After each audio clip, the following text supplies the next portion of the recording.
السلام علیکم ورحمۃ اللہ وبرکاتہ۔ عزیزان گرامی، عالمی مبلغ اسلام مولانا طارق جمیل صاحب کو مانسہرہ میں تبلیغی اجتماع سے خطاب کرنے سے روک دیا گیا اور تبلیغی جماعت سے بھی اس کو الگ کر دیا گیا۔ اس کی وجہ کیا ہے، پس منظر کیا ہے، اس کی حقیقت کیا ہے، مولانا طارق جمیل صاحب کا اس پر رد عمل کیا ہے اور تبلیغی جماعت کے اکابرین اور علماء کا اس پر کیا رد عمل ہے، وہ کیا بتاتے ہیں، حقیقت کیا ہے، آج ہم اسی چیز کو جاننے کی کوشش کریں گے۔ چند ایک تبلیغی جماعت کے اکابرین کا موقف آپ کے سامنے رکھوں گا اور مولانا طارق جمیل صاحب کا موقف بھی میں آپ کے سامنے رکھوں گا تاکہ آپ اس کی گہرائی تک پہنچیں کہ یہ زیادتی کس کی طرف سے ہے۔ تبلیغی جماعت والوں کا موقف یہ ہے کہ مولانا طارق جمیل صاحب تبلیغی جماعت کے جو اصول و ضوابط ہیں، قانون ہیں، ان کی پابندی نہیں کرتے اور ایک سیاسی جماعت کے قریب ہوتے جا رہے ہیں، تو وہ یہ وجوہات بتاتے ہیں۔ مولانا صاحب کیا وجوہات بتاتے ہیں، یہ ساری تفصیل انشاءاللہ آپ اسی ویڈیو میں سنیں گے اور دیکھیں گے۔ مولانا طارق جمیل صاحب دامت برکاتہم العالیہ مانسہرہ کے اجتماع میں شرکت کے لیے تشریف لا رہے تھے تو تبلیغی اکابر کا ان کے پاس فون آیا کہ آپ یہاں پر مت آئیں، اس لیے کہ آپ کے آنے سے انتشار پھیلے گا، اور اگر انتشار پھیلا تو اس کے ذمہ دار صرف اور صرف آپ ہوں گے۔ اصل میں تبلیغی اکابر کا کہنا یہ ہے کہ مولانا طارق جمیل صاحب ہماری پالیسیز کو فالو نہیں کرتے، تو جب فالو نہیں کرتے تو اس کی وجہ سے ان کا بیان اجتماعات کے اندر مناسب نہیں ہے۔ لیکن مولانا طارق جمیل صاحب تشریف لائے، لیکن راستے میں رکاوٹیں کھڑی ہوئی تھیں، گاڑیوں سے راستہ روک کر بند کیا گیا تھا۔ وہاں پر پہنچ کر مولانا طارق جمیل صاحب نے فرمایا کہ بھائی اگر ہمارے آنے سے یہاں پر خدا نخواستہ اتنا خطرہ ہے کہ انتشار ہوگا تو پھر ظاہر بات ہے کہ میں انتشار نہیں چاہتا ہوں، میں یہاں سے واپس جا رہا ہوں۔ تو اس کے بعد جو ہے ابھی صبح مولانا یوسف جمیل صاحب جو مولانا طارق جمیل صاحب کے صاحبزادے ہیں، ان کا مذمتی بیان آیا ہے کہ تبلیغی اکابر کو اس طریقے سے نکلنا چاہیے تھا۔ السلام علیکم ورحمۃ اللہ وبرکاتہ۔ امید ہے کہ آپ ایمان اور صحت کی بہت اچھی حالت میں ہوں گے۔ عالم اسلام کی ممتاز ترین شخصیت اور عالم اسلام کی محبوب ترین شخصیت، دعوت و تبلیغ کے میدان میں ایک نمایاں نام، نمایاں کردار حضرت مولانا محمد طارق جمیل صاحب دامت برکاتہم العالیہ کا ایک کلپ جو ہے بڑا وائرل ہے، اور اس میں وہ اپنے ہی لوگوں سے شکوہ کناں ہے، اور ان کے بیٹے کا بھی اس پر ایک کلپ موجود ہے جو میں پورا تو نہیں سن سکا، لیکن مولانا طارق جمیل صاحب کا کلپ میں نے آج گاڑی میں پورا سنا۔ بہت سارے لوگوں کے انہوں نے نام بھی لیے، بہت سارے لوگوں کا نام لے کر انہوں نے بڑے شکوہ کیا۔ میں یہاں کچھ باتیں براہ راست مولانا طارق جمیل صاحب سے کرنا چاہتا ہوں، کیونکہ انہوں نے بھی جو کلپ چونکہ اب میڈیا پر آ چکا ہے تو میڈیا پر شاید بہت سارے لوگ اس کی وجوہات کو نہ جان سکیں۔ مولانا طارق جمیل صاحب اب دنیا کے وہ معروف ترین عالم دین ہیں کہ علماء تو بڑے بڑے ہیں، لیکن جتنی محبوبیت، قابلیت، مقبولیت اللہ تعالیٰ نے آپ کو عطا فرمائی، بہت کم لوگوں کو یہ نصیب ہوئی ہے۔ اس صدی کے جو چند شخصیات دنیا میں مشہور ترین ہیں، ان میں سے ایک نام مولانا محمد طارق جمیل صاحب کا ہے۔ لیکن مولانا طارق جمیل صاحب وہ لوگ جو آپ کے بیانات سننے کے لیے دوڑتے رہے، آپ کی دیوانے رہے، آپ کے پروانے رہے، آپ کے بیانات پر روتے رہے، آپ کے بیانات خریدنے کے لیے مجھ جیسے طالب علم اپنی جیب خرچی سنبھالتے رہے۔ میں خود آپ کے بیانات کا اتنا دیوانہ رہا ہوں کسی زمانے میں کہ بند کمرے میں کیسٹ لگی ہوتی، آپ کا بیان چل رہا ہوتا اور ہمارے آنسو گر رہے ہوتے۔ مگر کیا وجہ ہے کہ وہ لوگ جو آپ کی جوتے اٹھانے والے ہیں، کیا وجہ ہے کہ جو آپ کے در کا پانی بھرنے والے ہیں، وہ لوگ جو آپ کی وجہ سے اس دعوت میں جڑے، دعوت تبلیغ کے کام میں لگے، وہ لوگ آج اس حد تک آئے کہ ان سے آپ کو شکوہ کناں ہونا پڑا اور اجتماعات میں آپ کے بیانات نہیں ہو رہے اور آپ کو واپس ہونا پڑا۔ اور یہ سلسلہ سارا کیوں ہوا؟ مولانا طارق جمیل صاحب، ہم اپنے بڑوں سے انتہائی ادب کے ساتھ اختلاف رائے رکھنے کے قائل ہیں، اور یہ سلسلہ پہلے بھی چلتا ہے، آئندہ بھی چلتا رہے گا۔ میں یہ سمجھتا ہوں کہ یہ کوئی زمینی معاملہ نہیں ہے، یہ آسمانی معاملہ ہے، یہ تکوینی معاملہ ہے، یہ اللہ تعالیٰ کی طرف سے ہے۔ مولانا طارق جمیل صاحب، آپ ہمارے بڑے ہیں، مگر آپ سے بڑے ہمارے صحابہ اکرام سے بڑا اس کائنات میں کوئی بھی نہیں۔ نبی کریم علیہ الصلوۃ والسلام کی یہ مقدس جماعت ہے، یہ وہ جماعت ہے کہ جس کی وجہ سے، جس کے نالین کی وجہ سے پوری کائنات کو اللہ تعالیٰ نے عزتیں نصیب فرمائی ہیں۔ یقیناً آپ نے اپنے بیانات میں ان کی بہت ساری تعریف بھی کی، اور ان کی تعریف ہم سن کر آپ کے دیوانے بنے، مگر بڑا ہی افسوس ہوا کہ آپ نے 1400 سالہ تواتر کے عقائد پر وہ ضربیں لگائی ہیں کہ کائنات کے اندر ایک سنی کا، ایک ایک مسلمان کا دل چھلنی ہوا ہے۔ آپ جانتے ہیں آل سنت کے عقیدے پر ضرب نگانے کے بعد آل سنت پر کیا گزری ہے، اور لوگ کہتے ہیں کہ ہم اولیاء کی کرامات کے قائل ہیں۔ اگر اولیاء کی کرامات آج ہیں تو سب سے بڑے ولی اس کائنات میں میرے نبی کے صحابہ اکرام ہیں، اور صحابہ اکرام کی یہ کرامت آج 1400 سال بعد بھی موجود ہے۔ جس طرح آپ احد میں جائیں، یمامہ میں جائیں، خندق میں جائیں، تبوک میں جائیں، بدر میں جائیں، جہاں ان کے قبرستانوں میں جہاں ان کی تربت پاک پہ خوشبو باقی ہے، اسی طرح ان کی یہ کرامت بھی باقی ہے کہ دنیا کے اندر کوئی شخص کتنا ہی بڑا کیوں نہ ہو، جب بھی وہ جماعت رسول کے متعلق ڈنڈی مارے گا تو اللہ تعالیٰ موت سے پہلے اسے نغد سزا دیں گے۔ آپ نے کیسے کیسے الفاظ استعمال کیے، آپ نے ان کے دشمن کے ممبر پر بیٹھ کر کہا کہ اصل دین کا کام تو یہ کر رہے ہیں، تم کیا کر رہے ہو۔ آپ نے یہ بھی کہا کہ جناب کسی صحابی کو گالی دینے سے کب کوئی اسلام سے نکلتا ہے، اور پھر آپ کے ہمارے استاد محترم حضرت مولانا علامہ علی شیر حیدری رحمۃ اللہ علیہ، انہوں نے بلایا، آپ سے بات چیت ہوئی، آپ نے بیٹھ کے رجوع کیا، رجوع کے بعد آپ نے دوبارہ غلطی کی۔ مولانا طارق جمیل صاحب اللہ تعالیٰ نے معافی کا دروازہ، جو توبہ آپ کرواتے ہیں نا لوگوں سے، اور آپ کے کہنے بھی لوگ تھاڑے مار مار کے روئے، توبہ کی، استغفار کیا۔ مجھے وہ مناظر یاد ہیں رائے اجتماع کے، اب بھی شاید میری آنکھیں اس منظر کو دیکھ کر نم ہونے لگی ہیں کہ آپ کہتے تھے پھر کہو استغفر اللہ، تو دنیا جب استغفر اللہ کہتی تو یوں لگتا کہ شاید اللہ کی رحمت آسمان سے برس جائے گی، لیکن مولانا طارق جمیل صاحب آج شاید اسی استغفار اور توبہ کی ضرورت آپ کو ہے۔ آپ خانہ کعبہ جائیں، لوگوں سے شکوہ نہ کریں، یہ چھوٹے چھوٹے لوگ ہیں جن کے آپ نے نام لیے، یہ کوئی بڑے لوگ نہیں، یہ آپ کے نزدیک، ہمارے نزدیک تو بہت بڑے ہیں، وہ ہمارے لیے بہت بڑے لوگ ہیں۔ تبلیغ میں کوئی بندہ سروزہ بھی لگائے وہ بھی ہماری آنکھوں کا نور ہے، ہمارے سر کا تاج ہے، وہ سارے لوگ جن کا آپ نے نام لیا وہ بڑے لوگ ہیں۔ آپ خانہ کعبہ جائیں، سچے دل سے آپ اللہ تعالیٰ کے دربار میں کہیں کہ میں صحابہ کرام کے معاملے میں اللہ تعالیٰ کی بارگاہ میں اللہ سے درخواست کرتا ہوں، توبہ کرتا ہوں، اللہ تعالیٰ یہاں بھی مجھے معاف فرما دے، اور صحابہ کے دربار میں جب کھڑے ہوں تو وہاں بھی اللہ آپ کو معاف فرما دے۔ مفتی شفیع صاحب رحمۃ اللہ علیہ کے الفاظ ہیں، معارف القرآن میں انہوں نے لکھے بھی ہیں اور کہے بھی ہیں، فرمایا کہ شاید اللہ تعالیٰ معاف فرما دے، اور اگر اللہ نے معاف فرما دیا تو یقین کیجئے یہ ساری دنیا آپ کے قدموں کی دھول ہے۔ آپ صحابہ اکرام کے معاملے میں مخلص ہو جائیں، دنیا آپ کے لیے مخلص ہو جائے گی۔ اور کچھ سینیریو یہاں باتیں ہو رہی ہیں، میں ایک بات بڑے واضح طور پر کہنا چاہتا ہوں، انڈیا کے اندر، بھارت کے اندر مولانا سعد صاحب نے جو ماحول بنایا ہے، ہم پاکستان میں کسی صورت بھی یہ ماحول یہاں نہیں بننے دیں گے۔ یہاں کسی قسم کے مولانا سعد کو برداشت نہیں کیا جائے گا۔ یہاں مولانا الیاس صاحب رحمۃ اللہ علیہ والی جو پرانی جماعت ہے، حاجی عبد الوہاب صاحب جس ٹیم کا حصہ تھے، آگے جو جماعت مولانا نذر الرحمان صاحب کی قیادت میں چل رہی ہے، یہاں وہی چلے گی، کوئی دوسرا مرکز نہیں ہوگا، کوئی دوسرا ایسا سسٹم نہیں ہوگا تبلیغ کا، دعوت کا، اسی پرانے سسٹم پر چلتے رہیں گے، چلاتے رہیں گے۔ اور آپ اللہ تعالیٰ کی بارگاہ میں سچے دل سے توبہ استغفار کریں، انشاءاللہ یہ ساری دنیا آپ کے قدموں کی دھول ہے۔ جنید جمشید جیسا بندہ آپ کے قدموں پہ نشاور ہونے کے لیے تیار تھا، کیا وجہ ہے کہ آج آپ سے اپنے دور ہو گئے؟ یہ ایک وہ سوال ہے جو شاید آپ کو کوئی نہ بتائے، لیکن میں آپ کا ایک مخلص ہوں، آپ کو یہ میں اس لیے بتا رہا ہوں کہ آپ یہ سوال جو لوگوں سے کر رہے ہیں، یہ تم نے کیوں کیا، یہ تم نے کیوں کیا، یہ تم نے کیا، تو آپ اپنے سے سوال کر لے تھوڑی دیر کے لیے کہ طارق جمیل تم نے کیا کیا کہ لوگ تم سے دور ہو گئے۔ آپ اپنے سے سوال کریں گے تو ان تمام سوالوں کے جواب جو آپ لوگوں سے جاننا چاہتے ہیں وہ آپ کو خود بہت مل جائیں گے۔ اپنا بہت خیال رکھیں، پیرا جاری رہے گا۔ السلام علیکم ورحمۃ اللہ وبرکاتہ۔ السلام علیکم ورحمۃ اللہ وبرکاتہ۔ اجتماع منصیرہ کا جب شروع ہوا تو مولانا طارق جمیل صاحب کی بھی خبر آئی تھی کہ وہ بھی پہنچ گئے ہیں نا، تو وہ پہنچے تو تھے لیکن اپنی ترتیب سے، اپنے طریقے پہ، نہ رائے کے مشورے سے، نہ رائے والوں کی طرف سے۔ تو انہوں نے ہزارہ یونیورسٹی میں بیان بھی کیا تھا، اور ادھر مولانا غوث ہزاروی کی خبر پہ بھی گئے تھے۔ تو پھر جب مشورے کا دن آیا تو مشورے میں جب اعمال طے ہو رہے تھے، مولانا خورشید صاحب، عباد اللہ صاحب، بابر جاوید صاحب، حشمت صاحب، سعید صاحب، ساتھ ان کے ہو سکتا ہے 2-3 اور ہو، رائے سے وہ آئے تھے مشورے سے۔ تو اعمال میں سارے اعمال طے ہو گئے، مولانا طارق جمیل صاحب بھی آ کے بیٹھے ہوئے تھے، تو انہوں نے اپنی ترتیب سے مشورے میں سارے اعمال طے کر دیے۔ اس کے عینی شاہد میرے پیر صاحب ہیں، وہ بھی 18 نمبر جو شورا ہے اس کے وہ بھی امیر ہے، حلقہ جو ہے ہمارا ہری پور سے گلگت تک۔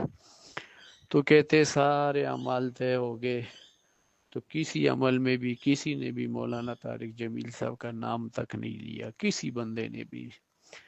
تو کہتے جب اعمال طے ہو گئے، انہوں نے زبردستی پھر مولوی خورشید صاحب کے ہاتھ سے مائک چھین لیا اور باتیں شروع کر دی۔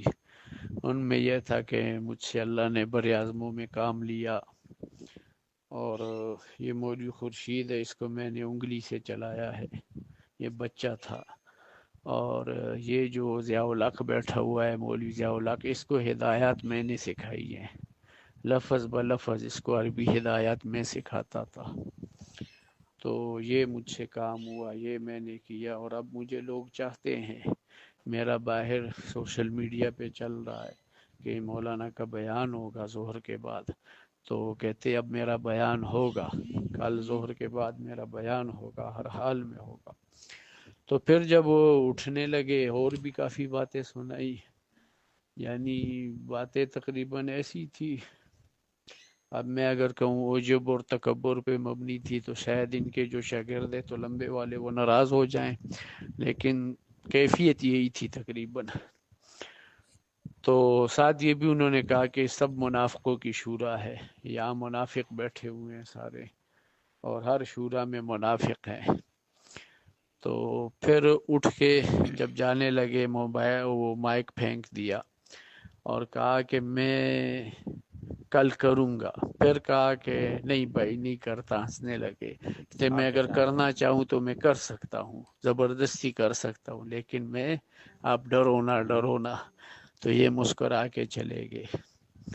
تو پھر اس کے بعد پھر بزرگوں کو پتہ چلا کہ انہوں نے اپنا پروگرام بنایا ہے بیان کرنے کا، تو پھر مشورے سے مولانا آصف صاحب نے ہمیں بتایا، مجھے اور پیر صاحب ہم اکٹھے بیٹھے تھے، تو ان سے میرے پیر صاحب نے پوچھا، مولانا فضل ہادی نام ہے ان کے، علائی کے شاہ صاحب کے نام سے مشہور ہے، کہ کیا کیفیت تھی؟ کہتے میں اور 3 علماء اور ایک تبلیغی بزرگ، ہم مشورے سے ان کے پاس چلے گئے فجر کے بعد، تو کہتے یہ ایک مالدار بندہ ہے، کوئی سیاسی نواز خان ہے، اس کی کوٹھی میں تھے، تو خادم نے جب خادم مجھے کہتے پہچانتا تھا، اس کا بیٹا بھی میرے ساتھ میرے بیٹے کے ساتھ پڑھتا رہا ہے، کیا بات ہے؟ کہتے ہم نے مولانا سے ملنا ہے، تو اس نے کہا پہلے وجہ بتاؤ، کہتے وجہ یہ ہے کہ ہمیں شورا والوں نے بھیجا ہے کہ مولانا سے کہ آپ بیان نہ کرے، جو مشورے میں طے ہوا ہے وہی ہوگا، اور اگر آپ نے بیان کرنا ہے تو رائے ونڈ والوں سے رابطہ کرے، وہاں سے اپنا بیان طے کرائے۔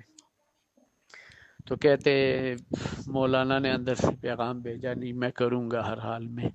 پھر سیاسی بندے بزرگوں نے بھیج دیے، یہ صالح محمد خان اور 3-4 سیاسی بندے جو بڑے بڑے اس مانسہرے کے ہیں نا، ایم این ایم پی اے، تو انہوں نے بھی پھر مولانا سے کہا کہ آپ بیان نہ کریں، تو ان کی باتوں سے کچھ نرم تو ہو گئے، لیکن پھر ان کے حسنین والے طلباء آ گئے یہ ممبر کے سامنے بیٹھ کے، اور کچھ اور پی ٹی آئی والے، اور جو لچے لفنجے اور کیا کیا میں ان کو القاب دوں، تو پھر ایک عالم ہے جو مرکز کے وہ ہیں غالباً معتمم ہے شاخ کے، تو وہ آئے جہاں تمام مراکز کی شورا والے بیٹھے ہیں، میں بھی ادھر بیٹھا تھا اس وقت، انہوں نے کہا ایسے وہ زبردستی آ رہے ہیں تو اب آؤ، تو ظاہر ہے پھر سب غصے میں آ گئے، انتقام میں، کہ یہ تو ہمارے مزاج کے خلاف کام ہے سارا، کہ ٹھیک ہے ہمارے سر کے تاج ہیں سب کچھ ہے، لیکن ایک طرف مزاج سے ہٹ کے چل رہے ہیں،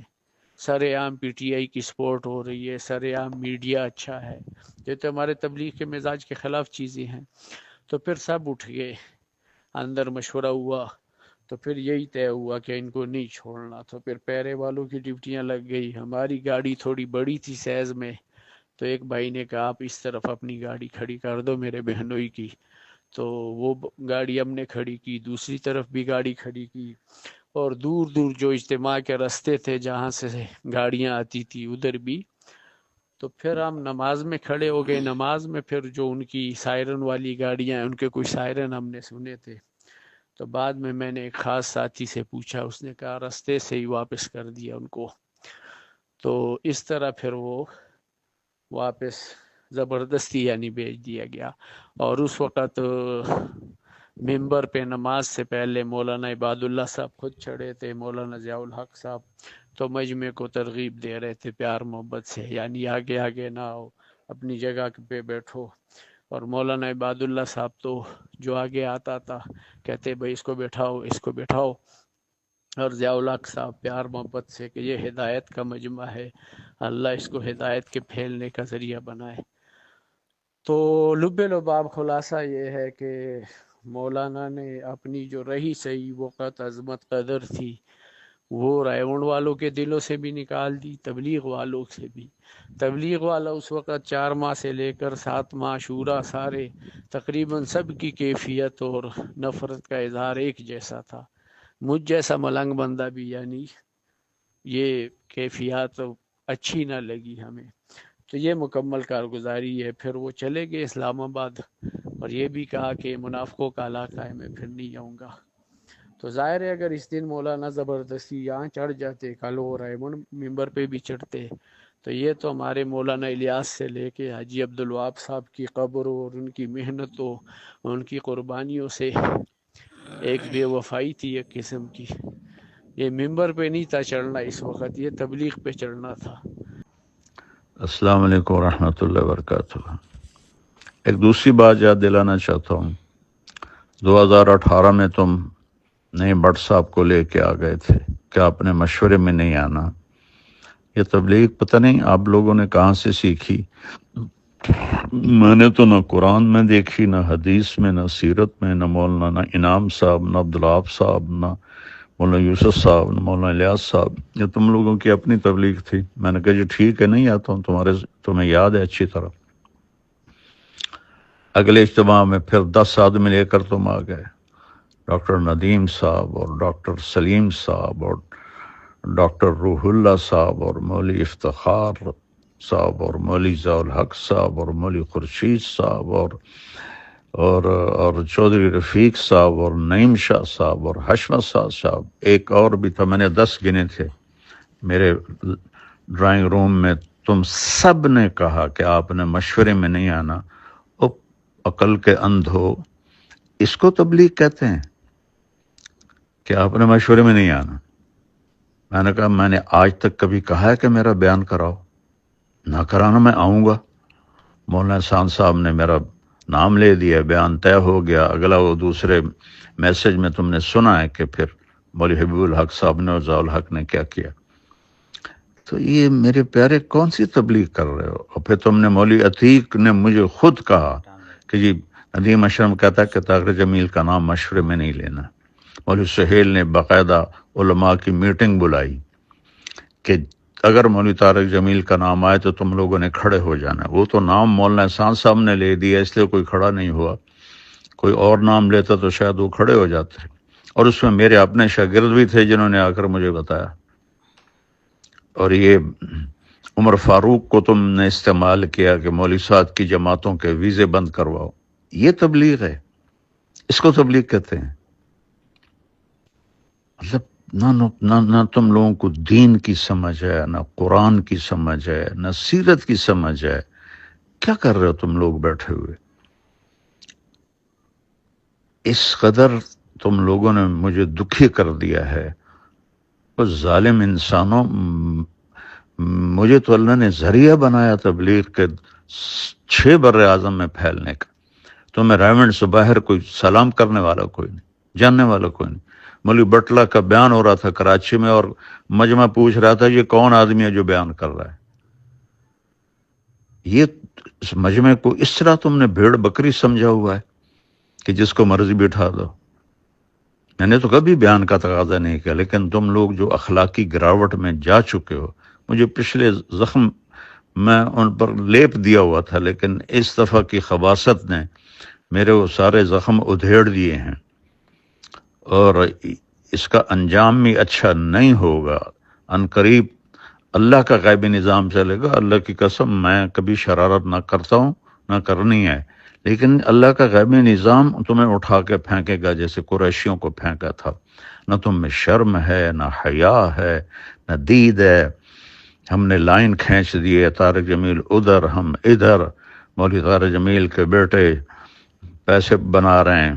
او خدا کا خوف کرو، کس قسم کی باتیں کرتے ہو تم؟ یہ اس کو تبلیغ کہتے ہیں، اس کا نام تبلیغ ہے کہ اگر تم فرق مراتب نہیں ہے۔ میری زندگی لگ گئی، میری 18 سال کی عمر میں رائمنڈ آیا، اب میں 72 سال کا ہو گیا ہوں۔ کم بختو تمہیں یہ سمجھ میں نہیں آتا کہ میں ایک بہت بڑے خاندان سے اللہ نے مجھے ادھر ایک بہت بڑی قربانی کے ساتھ یہاں پہنچایا، اور تم نے مجھے کھلونا بنایا ہوا ہے۔ جن کو بات کرنے کا سلیقہ نہیں ان کو تم بٹھا رہے ہو. جس کو اللہ نے ایک میں نعمت دی ہے اس کو تم کاٹے لگا رہے ہو کہ یہ کرتا ہے وہ کرتا ہے. تم لوگ کیا کر رہے ہو بیٹھے ہوئے؟ جب عبدالوہاب صاحب کشف کی کاپیاں پڑھتے تھے اس وقت تم لوگوں کو اصول یاد نہیں تھے. یوسف قریشی کو تم لوگوں نے بنایا ہوا ہے. راول پنڈی کا فیصل وہ تو مولوی صاحب کا ساتھی ہے. یہ صرف میرے لیے سب کچھ ہے. میں تو چپ کر کے ایک طرف ہو کے بیٹھ جاؤں گا، مقامی سے روزہ لگاؤں گا، شب جمعہ میں جاؤں گا، گشت کروں گا. کوئی تبلیغ تو نہیں چھوڑنی میں نے مرتے دم تک. تمہیں شرم دلا رہا ہوں اور تمہارے ساتھیوں کو شرم دلا رہا ہوں کہ اللہ سے ڈرو، اللہ سے ڈرو، اللہ سے ڈرو. تمہارے دلوں میں نفاق بھرا ہوا ہے، منافقت بھری ہوئی ہے. رائمنڈ کو تالے لگوا دیں اگر اس کو ہم لے کر آئیں تو رائمنڈ کو تالے لگ جائیں گے میرے بیان کرنے سے.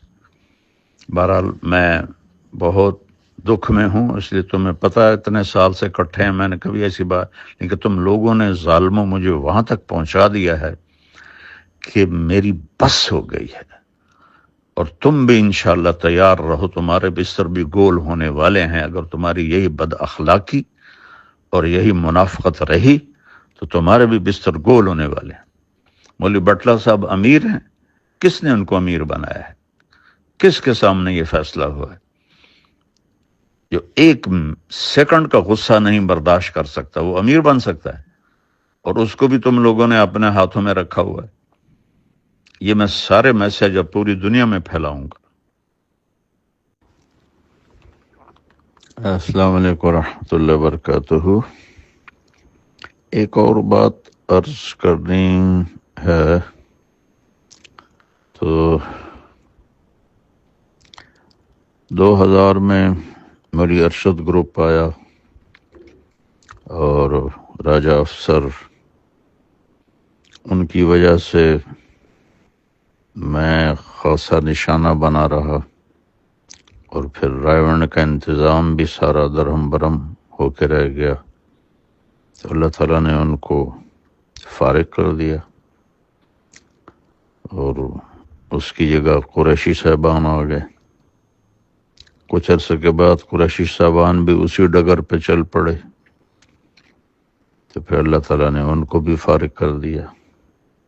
اب ماشاءاللہ آپ لوگوں کا گروپ دونوں سے بازی لے جا چکا ہے. تو خیال کرو اب تمہارے جانے کا بھی وقت قریب ہے، کیونکہ اللہ کا جو نظام چلتا ہے اسے کوئی روک نہیں سکتا. میں تو دعا کروں گا، تم میرے بہت پیارے دوست و ساتھی ہو، اللہ تم سب کو استقامت بخشے.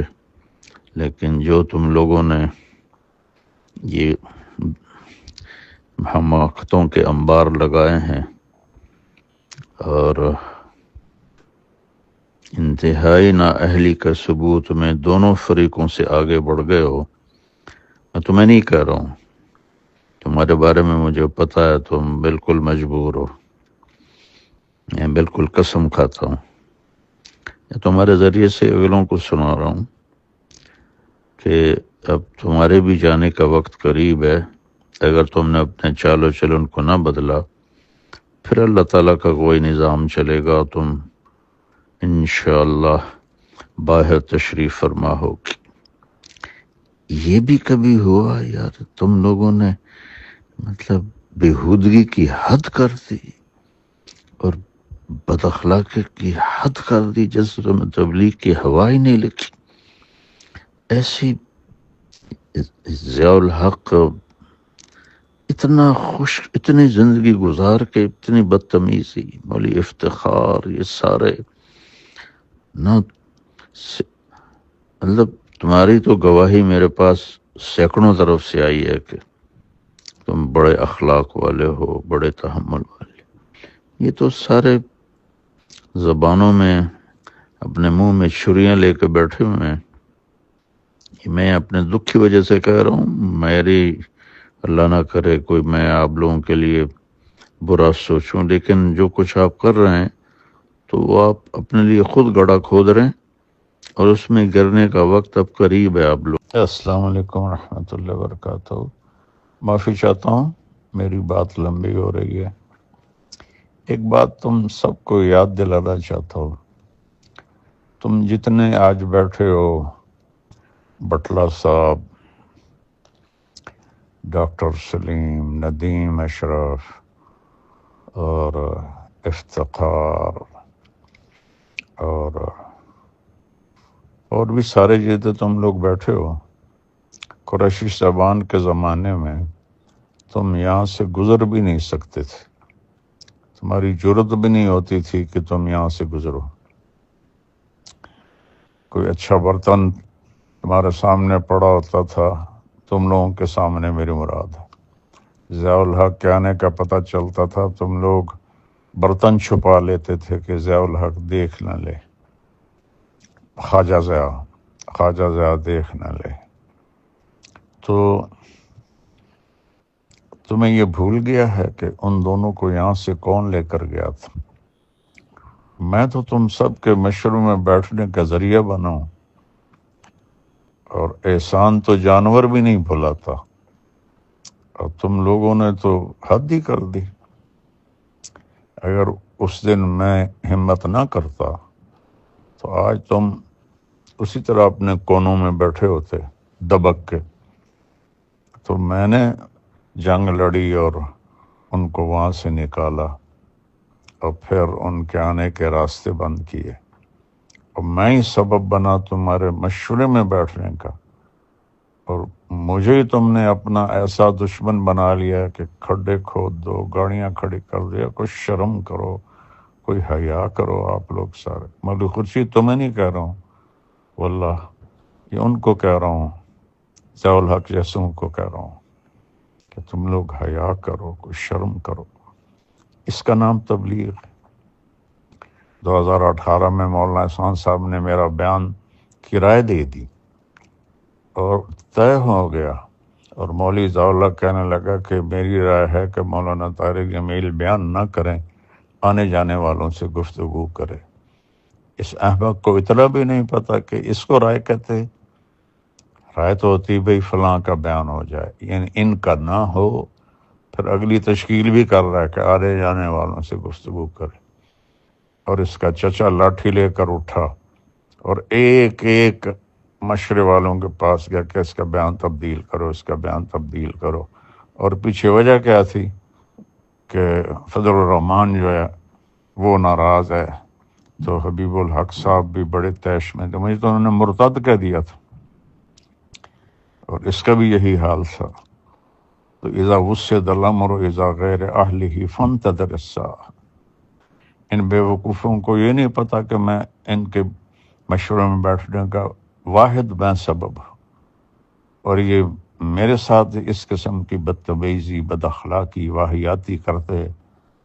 تو اس لیے میں تو بالکل نہیں چاہتا ہوں، لیکن میں کہہ رہا ہوں تمہیں کہ یہ سارا گروپ اس ڈگر پہ پہنچ چکا ہے کہ یہ انشاءاللہ جائیں گے یہاں سے ضرور.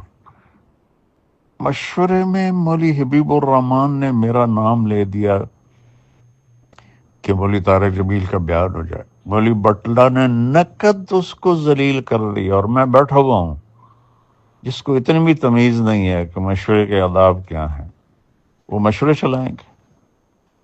تو بھائیو، آپ سب مل کے توبہ کرو، اپنے اخلاق اچھے کرو، اپنے رویے اچھے کرو، اپنی گروپنگ کو ختم کرو.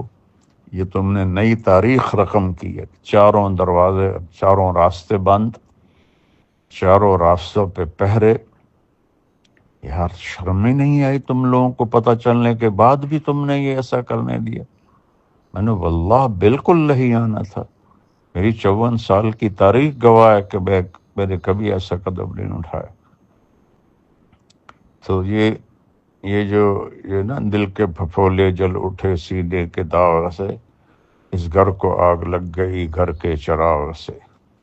یہ تم ہی اس ڈائمنڈ کو آگ لگانے والے بنو گے.